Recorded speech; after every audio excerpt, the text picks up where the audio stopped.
खट्टर साहब बुरी तरह से डर गए हैं और एक तरह से आज का ये जो इंसिडेंट है ये खट्टर सरकार की उल्टी गिनती शुरू हो गई है। अब उनसे पूछिए क्या दिल्ली में उनकी जमीन खिसक गई क्या, जो हरियाणा में वो तलाश कर रहे हैं। बेवजह बेफिजूल हाईलाइटेड मामले करने के लिए, अपना नाम चमकाने के लिए, ऐसी ओछी राजनीति करने के लिए यहाँ आ रहे हैं, तो उनका हम विरोध करने के लिए भी खड़े हैं।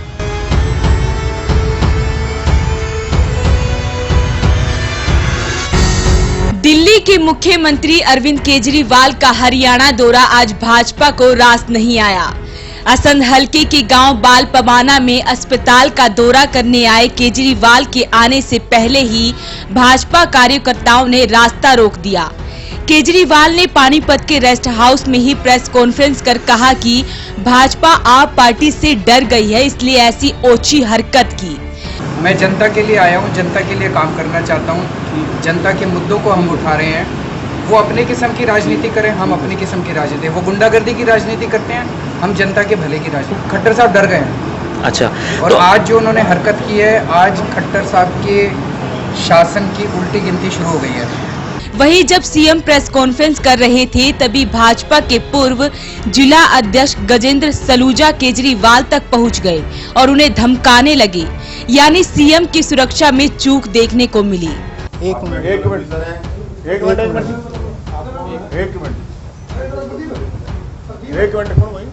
आप मेडिकल ऑफिसर हैं,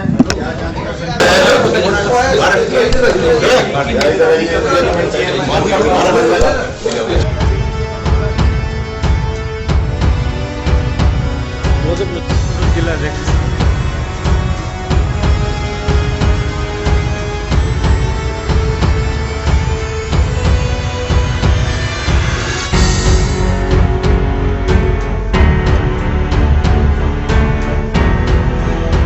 दिल्ली के मुख्यमंत्री अरविंद केजरीवाल कुछ समय पहले यहां पर प्रेस कॉन्फ्रेंस कर रहे थे, लेकिन उनकी सुरक्षा में भारी चूक यहां पर देखने की मिली। यहां पर भारी पुलिस बल तैनात किया था, उसके बावजूद यहां पर बीजेपी के पूर्व जिला अध्यक्ष गजेंद्र सलूजा प्रेस कॉन्फ्रेंस में घुसा है। लेकिन बड़ा सवाल यह है कि पूर्व जिला अध्यक्ष क्यों घुसे, उनको रोका क्यों नहीं गया।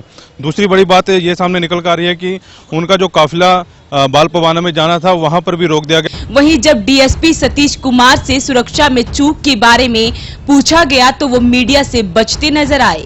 सुरक्षा में चूक हुई है, उसका क्या है? सुरक्षा में चूक नहीं हुई है, उनको बाहर में ले गया था, कोई सुरक्षा में चूक नहीं हुई है। अंदर कैसे घुसा है वो? अंदर कैसे आ गई? अंदर कैसे आ गई? अंदर सुरक्षा चक्कर नहीं हुआ था, मंगे बाहर ले गया उनको तुरंत। उनके क्लोज में आके उन्होंने नहीं मैं तो ले तो क्या था बाहर उनको, कोई बात नहीं। कैसे होते तो कैसा हो सकता था भैया, सुरक्षा में कोई चूक नहीं, शिवलिंग था वो, कोई आ गया अंदर, क्या होगा? इस पे कुछ कार्रवाई कर रहे हैं या कुछ कह रहे हैं जो जिस तरीके का ये हुआ है? देख रहे हैं, राय लेकर बात करेंगे।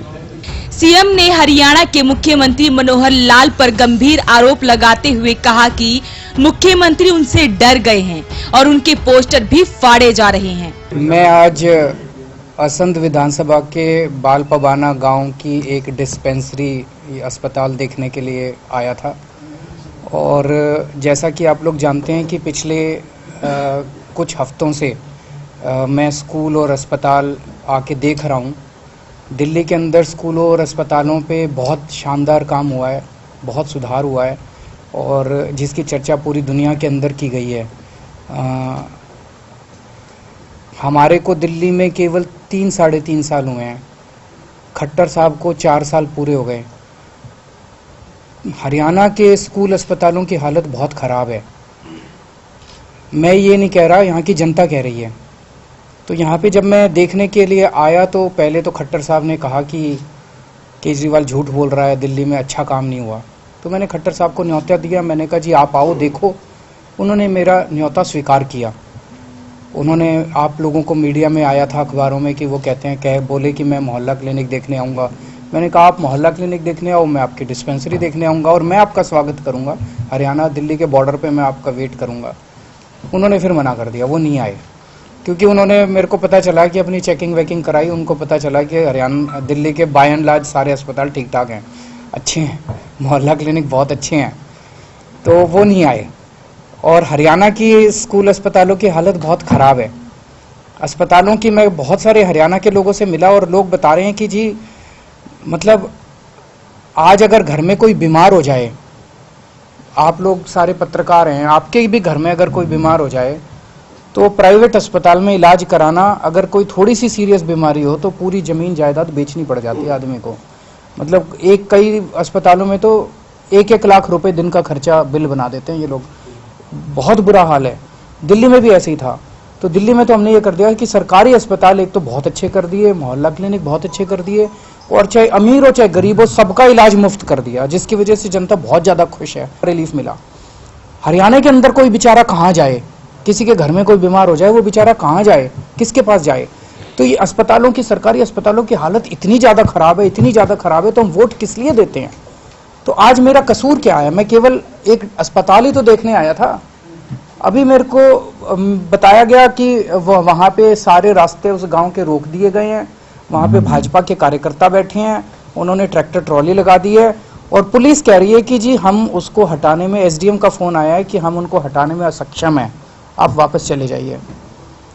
ये तो मतलब शायद भारत के इतिहास में पहली बार हो रहा होगा कि एक डिस्पेंसरी देखने से रोका जा रहा है। ये तो गलत बात है। इससे साफ जाहिर है कि खट्टर साहब बुरी तरह से डर गए हैं, और एक तरह से आज का ये जो इंसिडेंट है ये खट्टर सरकार की उल्टी गिनती शुरू हो गई है। खट्टर सरकार जाएगी, आम आदमी पार्टी की सरकार आएगी। आज तक इन्होंने कभी इनेलो के किसी नेता को रोका कहीं पे? आज तक इन्होंने कांग्रेस के किसी नेता को रोका कहीं पे? कभी नहीं रोका, मैंने तो नहीं सुना इन्होंने कहीं रोका हो। केवल और केवल आम आदमी पार्टी की, ये मेरी तो तीसरी चौथी विजिट है, उसको रोका जा रहा है। 3 दिन से मेरे पास लगातार खबरें आ रही है, हमारे जो पोस्टर और होर्डिंग लगे हुए हैं पूरे हरियाणा के अंदर, उनको पुलिस के द्वारा, प्रशासन के द्वारा सबको फाड़ा जा रहा है बुरी तरह से। पोस्टर फाड़े जा रहे हैं, होर्डिंग फाड़े जा रहे हैं। क्यों फाड़े जा रहे हैं? प्रशासन को इसमें पूरे लगा दिया गया है कि इनको फाड़ो। अरविंद केजरीवाल के पानीपत के सामान्य अस्पताल में दौरा करने की सूचना भाजपा कार्यकर्ताओं को जैसे ही मिली तो सभी सामान्य अस्पताल में पहुंच गए। उनका कहना था कि किसी भी कीमत पर केजरीवाल को अस्पताल में घुसने नहीं देंगे। हमने उसका इस बात पे ऑब्जेक्शन है, अगर तो अपना इलाज कराने आया है। अब एक बात समझिए, अस्पताल में आदमी क्यों आता है? इलाज कराने तो नहीं आया वो, तो इलाज कराने, फिर अस्पताल में क्या कर रहे हैं? वो कह रहा है ना कि हम निरीक्षण करेंगे। निरीक्षण किस पावर से? उसकी क्या पावर है? क्या मैं दिल्ली में जाके उसके अस्पताल का कोई आम आदमी निरीक्षण करेगा? किसी को कोई पावर नहीं है। इसके लिए हमारे अधिकारी हैं, हेल्थ डिपार्टमेंट है, वो निरीक्षण टाइम से हर समय करते रहते हैं। एज ए नागरिक भी तो जा सकते हैं कहीं। एज ए नागरिक आप इलाज करवा सकते हैं। अस्पताल इलाज करवाने के लिए है। अगर ऐसे आप इंस्पेक्शन के लिए खोल दें तो हजारों लाखों नागरिक हैं, हर आदमी नागरिक का इंस्पेक्शन करेगा क्या? जो घटनाक्रम आप उनसे पूछिए, क्या दिल्ली में उनकी जमीन खिसक गई क्या, जो हरियाणा में वो तलाश कर रहे हैं? मैं आपको यकीन से कह सकता हूं, अगले चुनाव के अंदर आप देखना केजरीवाल बिल्कुल खत्म हो जाएंगे। वहां उनके चुनाव में उनकी जमीन बिल्कुल खत्म हो गई है। वो पानीपत में और हरियाणा में तलाश अपनी जमीन कर रहे हैं। तो यही तो कह रहे हैं कि बीजेपी डर के तभी उनको पोस्टर फाड़े जा रहे हैं, उनसे यहाँ मतलब आने नहीं दिया जा रहा। बाल पवान में बीजेपी कार्यकर्ताओं ने रास्ता रोक दिया। बीजेपी किसी से नहीं डरती है, बीजेपी सिर्फ डरती है तो जनता से डरती है। नहीं, हम क्यों डरेंगे उससे? हम यहाँ पर उसका स्वागत करने के लिए खड़े हैं। हम उनको ये बताने के लिए आए हैं कि ये हमारा हॉस्पिटल कितना सुंदर हॉस्पिटल है। और जहाँ तक अरविंद केजरीवाल जी का विषय, अगर बेवजह बेफिजूल हाईलाइटेड मामले करने के लिए, अपना नाम चमकाने के लिए, ऐसी ओछी राजनीति करने के लिए यहाँ आ रहे हैं, तो उनका हम विरोध करने के लिए भी खड़े हैं। आप एक बात देखिए, वो दिल्ली के मुख्यमंत्री हैं, अब वो अपनी दिल्ली को संभाल लें तो ज़्यादा बेहतर होगा।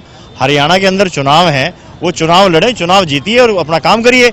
ये क्या मतलब है कि आप बेवजह बिना बात के सुर्खियां बटोरने के लिए, मीडिया में हाईलाइट होने के लिए, क्योंकि पानीपत एक मीडिया का हब है, बहुत अच्छा यहाँ पर मीडिया को रिस्पॉन्स मिलता है, तो वो एक सिर्फ हाईलाइट होने के लिए यहाँ आ रहा है और कोई कारण नहीं है। बाल पवान में तो सीधा उन्होंने वहीं जाना था, लेकिन रास्ते रोक दिए गए। किसने रोक दिया रास्ता? कार्यकर्ताओं ने नहीं, गांव के लोगों ने रोक दिया। ऐसे घिनौने व्यक्ति जो राजनीतिक षड्यंत्रकारी हैं, जो गंदी राजनीति करते हैं, ऐसे लोगों का जनता विरोध कर रही है, हम नहीं कर रहे हैं। अरविंद केजरीवाल हरियाणा में चुनाव लड़ने की तैयारी कर चुके हैं और उन्होंने वो मुद्दे हाथ में लिए हैं जो जनता की जरूरत है। अब देखना ये होगा कि जनता किसे हरियाणा की बागडोर सौंपती है। वॉइस ऑफ पानीपत के लिए प्रदीप पांचाल के साथ कुलवंत सिंह।